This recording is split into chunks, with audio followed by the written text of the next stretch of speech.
presque du direct, c'est la revue de presque de Nicolas Canteloup, Best of avec Julie. Bonjour Jean-Michel. Bonjour ma chère Julie. Bonjour Thomas. Bonjour à tous dans ce studio. Et bonjour à tous les auditeurs. Bien sûr, c'est la journée spéciale Star Wars.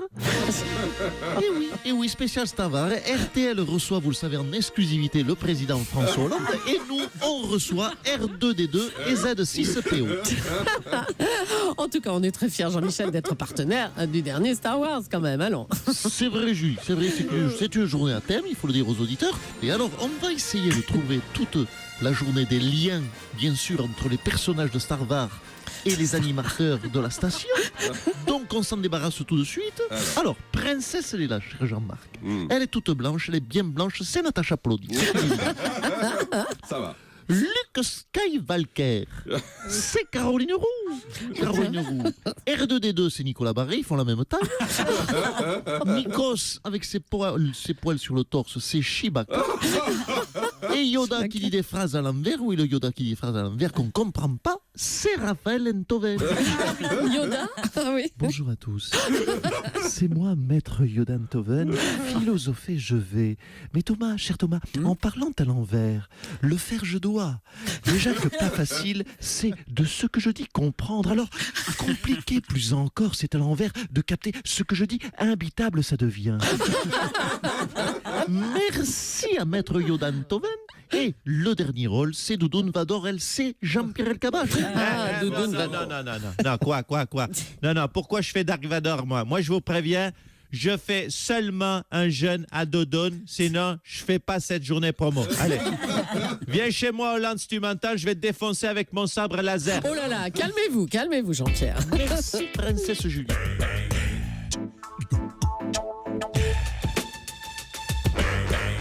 Jean-Pierre Pernaut devait revenir à l'antenne cette semaine après sa blessure à la jambe, mais il n'est toujours pas là. Alors, mais pourquoi, Jean-Pierre ?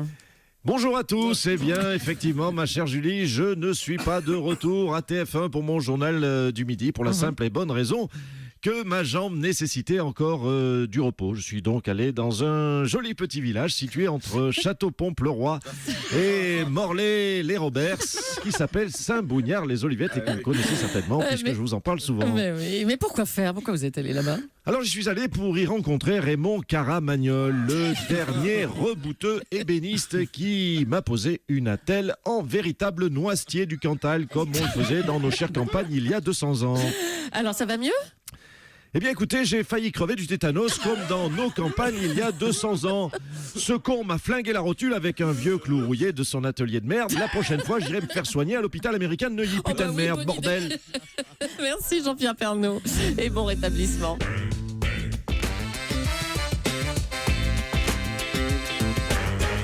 Charles Aznavour, un retraité va devoir choisir entre gagner moins ou travailler un an de plus. Qu'est-ce que vous en dites ? Écoutez, mais moi, je choisis de travailler un an de plus.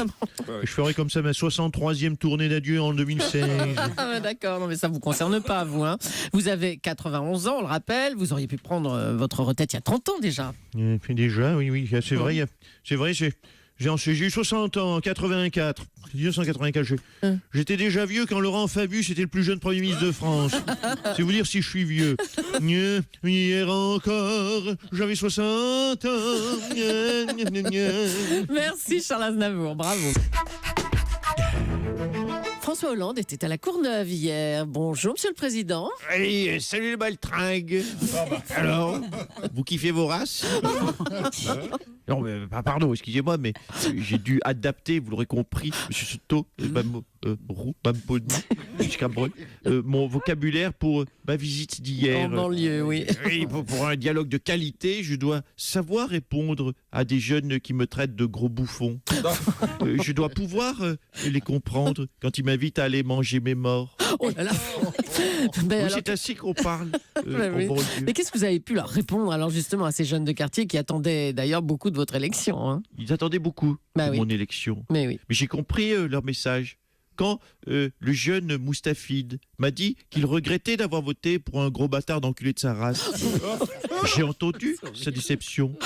J'ai su lire entre les lignes, j'ai pu comprendre, j'ai pu voir poindre son amertume. Mais je lui ai répondu que c'était lui qui était un narvalo de sa mère, qu'il me jugeait trop mal, que j'étais pas un gros bolos et j'allais me sortir les doigts. Oh là là, arrêtez. Oui, mais c'est ainsi que j'ai pu me faire comprendre. Et ça qui veut dire que je vais appliquer une politique ambitieuse pour ces populations. Non mais d'accord, mais concrètement... Concrètement, qu'ils se rassurent. Je vais leur assurer des emplois de bâtards, de la sécurité de ouf ma gueule, une urbanisation qui déchire sa rhum. Et j'ai dit aux employeurs de ramener leur race dans les tiécards pour qu'ensemble, le chômage, nous puissions l'ubouillave. Oh là là là là. Oh, le summum. Merci Monsieur Hollande, bon courage. Nicolas Barré, dis donc. Ouais. Nicolas, 8h10. Non, ça va, Nicolas? Oui, ça va. Dans votre édito Eco 8h10, n'ayez pas peur. Hein. Vous avez parlé d'une voiture de légende, la Ferrari. Ferrari qui entre en bourse à Wall Street à $52 l'action, Nicolas. Oui, Thomas, une étude très sérieuse a prouvé qu'un homme en Ferrari a 148 fois plus de chances de rencontrer l'amour qu'un homme en Fiat Panda. Je peux dire, Thomas, que j'ai dragué en Kangoo, en Fuego, en Autolib et j'ai eu assez peu de retours. Je vais me lancer, Thomas. Je vais acheter Ferrari. Enfin, le porte-clés et la casquette. Si je me laisse pousser la moustache, ça va me donner un côté Thomas Magnum, non?